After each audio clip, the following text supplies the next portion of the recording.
Hello students, digital communication lecture series में सबका स्वागत है। इस वीडियो से पहले पीसीएम कंप्लीट सिस्टम एक्सप्लेन कर चुका हूं। पीसीएम को ही अच्छे से समझने के लिए आपको यहाँ पे क्वांटाइजर और उसकी टाइप्स को समझना बहुत जरूरी है।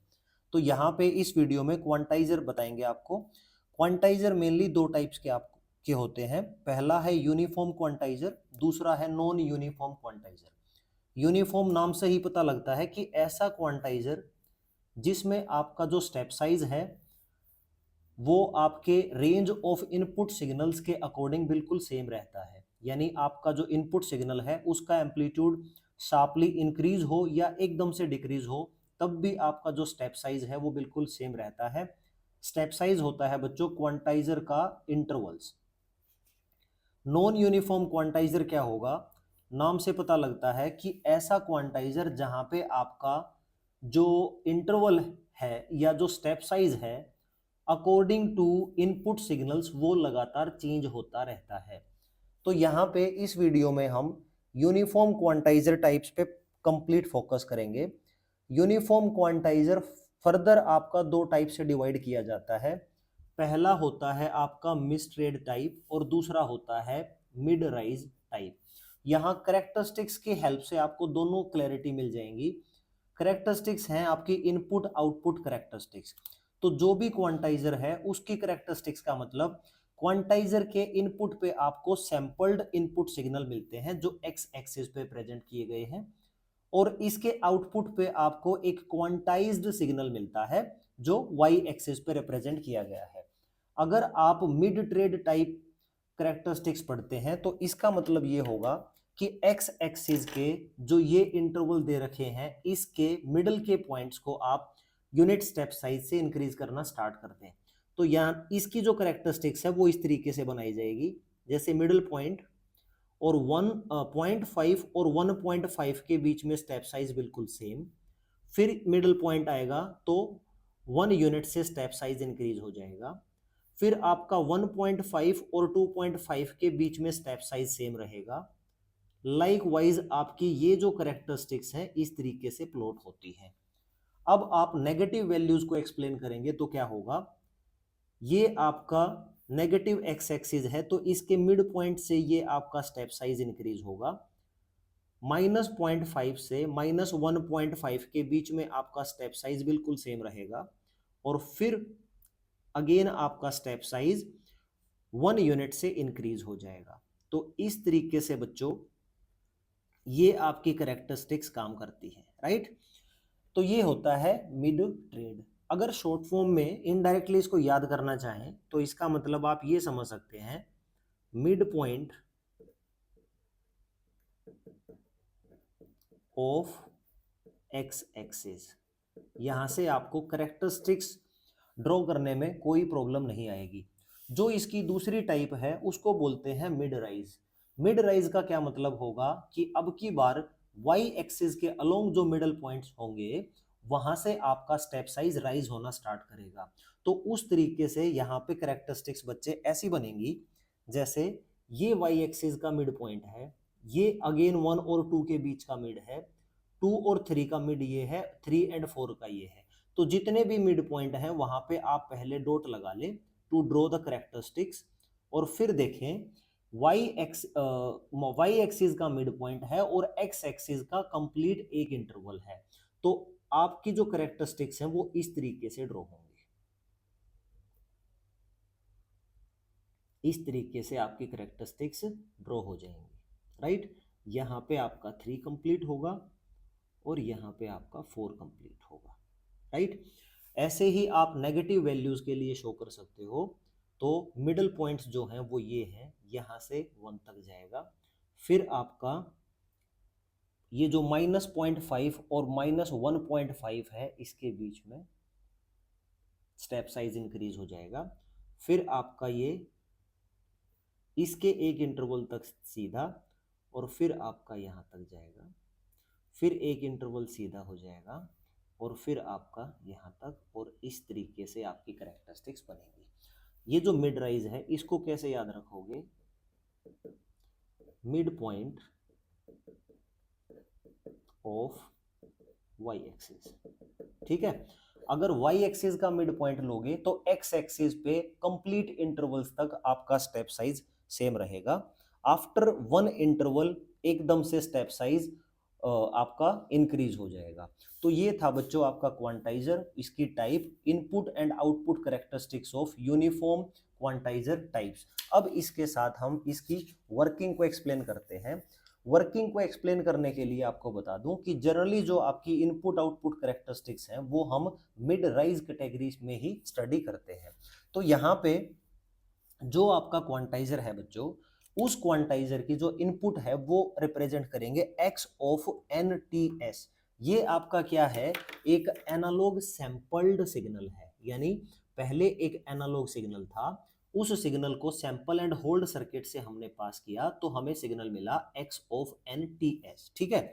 और जो हमारा क्वांटाइजर है, क्वांटाइजर की आउटपुट पे जो सिग्नल होगा वो रिप्रेजेंट किया जाएगा एक्स क्यू, लिख दो यहाँ पे, Q stands for quantizer N T S. तो ये हमारी आउटपुट होगी क्वांटाइजर के लिए, X of N T S हमारी इनपुट होगी। यहाँ पे जो स्टेप साइज है उसको हमने डेल्टा से रिप्रेजेंट किया है। मान लीजिए जो हमारा इनपुट एनालॉग सैंपल्ड सिग्नल है उसका magnitude -4 delta two 4 delta very करता है, ठीक है, मान लीजिए। और जो हमारा क्वांटाइजर की आउटपुट है वो इसके अकॉर्डिंग उसके जो डिजिटल लेवल्स होंगे वो कहां से कहां तक होंगे देख लीजिए। क्योंकि हमें क्या करना है, मिड राइज कैटेगरी को फॉलो करना है, तो इस तरीके से इसकी जो कैरेक्टरिस्टिक्स है वो कुछ इस तरीके से ड्रॉ होगी, राइट। इस तरीके से हमारी जो ट्रांसफर कैरेक्टरिस्टिक्स है वो ऐसे ड्रॉ हो जाएगी। यहां पे भी इसको ड्रॉ कर लीजिए,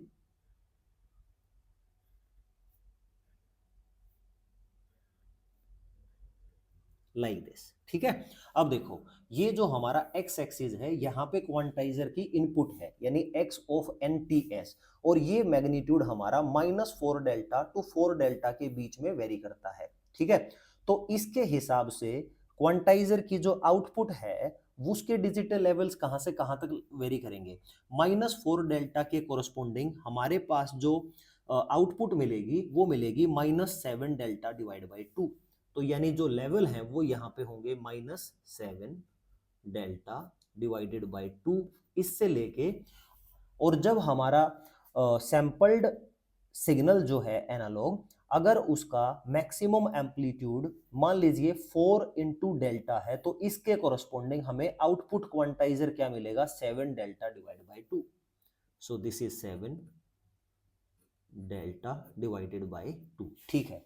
अब इसके बाद इसका एरर निकालने में हम ज़्यादा इंटरेस्टेड हैं। तो यहाँ पे आप मान लो कि अगर जो एनालॉग सैंपल्ड सिग्नल है x of N T s, अगर बच्चों ये 4 डेल्टा है तो इसके corresponding x q of N T s कितना हो जाएगा, कैरेक्टरिस्टिक से हमने पढ़ लिया, that is 7 delta divide by 2, ठीक है। और अगर हमारा analog sampled signal x of N T s -4 into delta है तो कोरस्पोंडिंग क्वांटाइजर का आउटपुट सिग्नल क्या होगा, किस डिजिटल लेवल पे असाइन होगा, x of q n T s that must be equal to -7 delta divided by 2, ठीक है। ये फ्रॉम द कैरेक्टरिस्टिक्स आप इजीली पढ़ सकते हो, ठीक है। अब देखो इस तरीके से जो हमारे पास मैक्सिमम एरर है वो कितना आ सकता है, देखो एरर तो होगा, क्यों, क्योंकि आपका एनालॉग सैंपल्ड जो सिग्नल था उसका एम्पलीट्यूड 4 डेल्टा है, बट इसका जो डिस्क्रीट लेवल इसको असाइन होता है वो 7 डेल्टा बाई 2 होता है।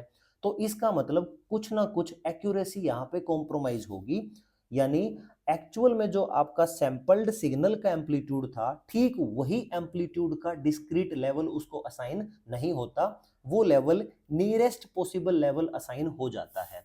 तो इस केस में जो हमारे पास एरर है वो कितनी हो सकती है, वो मैक्सिमम क्या होगी, ± डेल्टा डिवाइडेड बाई 2, राइट। क्योंकि यहाँ पे हमने मिड राइज कैरेक्टरिस्टिक्स का यूज किया है, तो डेल्टा बाई 2, अगर मेरा सिग्नल यहाँ पे 0 है तो उसको quantized level delta divide by 2 assign होता है, तो यानी मैक्सिमम जो डिफरेंस है वो डेल्टा बाई 2 का ही हो सकता है या उससे कम होगा। तो इस तरीके से अब हम यहाँ पे जो एरर है वो कैसे रिप्रेजेंट करेंगे। एरर आपको रिप्रेजेंट करना है क्वांटाइजर का आउटपुट सिग्नल माइनस क्वांटाइजर का इनपुट सिग्नल। क्वांटाइजर का output signal x of q N T S minus X of N T S, ये तो है हमारा एक जनरल फार्मूला। अगर मान लीजिए x of N T s यानी सैंपल्ड एनालॉग सिग्नल का एम्पलीट्यूड अगर 0 है तो उस केस में क्या होगा, तो x of N T s को बच्चों मैंने यहाँ 0 बनाया, तो उस केस में मेरा जो एरर है वो क्या आ जाएगा, x q of N T S minus 0, और x q of N T s कितना हो जाएगा, लैम्डा डिवाइडेड बाय 2। तो इसका मतलब यहाँ पे लैम्डा डिवाइडेड बाय 2 हो जाएगा, ठीक है, क्योंकि यही इसका नियरेस्ट लेवल है। कुछ बच्चे बोलेंगे सर इसका नियरेस्ट लेवल तो यहाँ भी हो सकता है, तो कोई दिक्कत नहीं है, या तो लैम्डा बाय 2 होगा या माइनस लैम्डा बाय 2 होगा, माइनस लैम्डा डिवाइडेड बाय 2। तो इस तरीके से अब हम जो आपका मैक्सिमम एरर है वो क्या हो सकता है उसको लिखेंगे लैम्डा डिवाइडेड बाय 2 और इसका मॉडुलस। नेगेटिव भी हो सकता है एंड पॉजिटिव भी हो सकता है, ठीक है। सिमिलरली आगे देखो, अगर आपका जो एनालॉग सैंपल्ड सिग्नल है x of N T s, ध्यान दीजिए, अगर ये लैम्डा से बड़ा है, ठीक है, और 2 लैम्डा से छोटा है, ठीक है, तो उस केस पे क्वांटाइजर का आउटपुट सिग्नल क्या लेवल असाइन होगा, ये आपका देखो लैम्डा और 2 लैम्डा के बीच में लेवल जो क्वांटाइजर की आउटपुट पे असाइन हुआ वो 3 लैम्डा डिवाइड बाय 2 हुआ, तो ये हो जाएगा बच्चों 3 delta divide by 2, sorry delta है ये, लैम्डा नहीं है। ऐसे ही अगर आपका जो सिग्नल है वो माइनस डेल्टा और माइनस 2 डेल्टा के बीच में हो, तो एनालॉग सैंपल्ड सिग्नल का एम्पलीट्यूड अगर इन दो वैल्यूज के बीच का हो, तो उस केस में क्वांटाइजर का जो आउटपुट सिग्नल या डिस्क्रीट लेवल जो असाइन होगा वो क्या असाइन होगा, देखो माइनस डेल्टा और माइनस 2 डेल्टा, इसके बीच में ये लेवल असाइन हुआ है माइनस 3 डेल्टा डिवाइड बाई 2, तो ये हो गया बच्चों माइनस 3 डेल्टा डिवाइडेड बाई 2। तो इस तरीके से यहां हम ये कह सकते हैं कि जो आपका मैक्सिमम एरर है, एरर किसके बीच में, जो आपका सैंपल एंड होल्ड सर्किट से एनालॉग सैंपल्ड सिग्नल आपने लिया था, उस सिग्नल को अगर क्वांटाइजर के इनपुट पे डाल के आउटपुट क्वांटाइजर का जो होगा उसको एक पर्टिकुलर लेवल असाइन किया जाएगा, तो उन दोनों के बीच में जो भी डिफरेंस है वो अब होगा दिस इज ई मैक्स।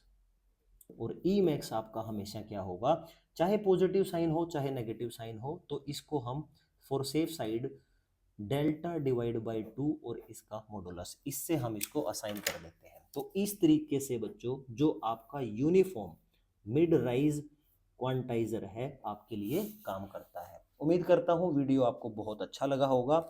इसी वीडियो के दम पे आप आने वाले लेक्चर्स को बहुत इजीली समझ सकते हो। This is the end of the video. Thank you so much for watching this video.